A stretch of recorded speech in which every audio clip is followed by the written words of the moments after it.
પરિવારને ઉજળો કરતી એવી એક પરી. દરેક દીકરીના પરિવારમાં એક પિતાને ખખડાવવાનો અધિકાર માત્ર દીકરી પાસે જ હોય છે. દરેક દીકરી પોતાના પિતાને સૌથી વધુ પ્રેમ કેમ કરે છે? કેમ કે તેને ખબર છે કે આખી દુનિયામાં એક જ પુરુષ છે જે મને ક્યારેય દુઃખી નહીં કરે. કદાચ એ જ કારણે વિદાય વેળાના સમય માં કરતા બાપને વધુ વેદના થાય છે. કેમ કે માં રડી શકે છે, પુરુષો આસાનીથી રડી શકતા નથી.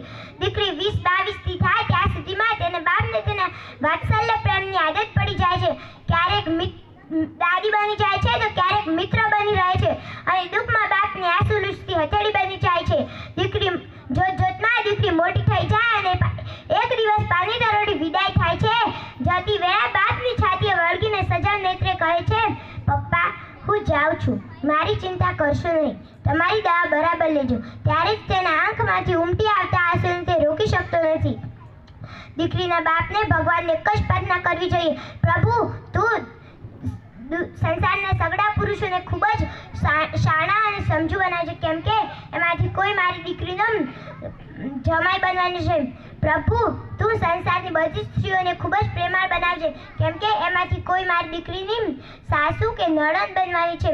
પ્રભુ તારે આખી દુનિયાનું પુનઃનિર્માણ કરવું પડે તો કરજે, પણ મારી દીકરીને કોઈ વાતે દુઃખ પહોંચવા દઈશ નહીં.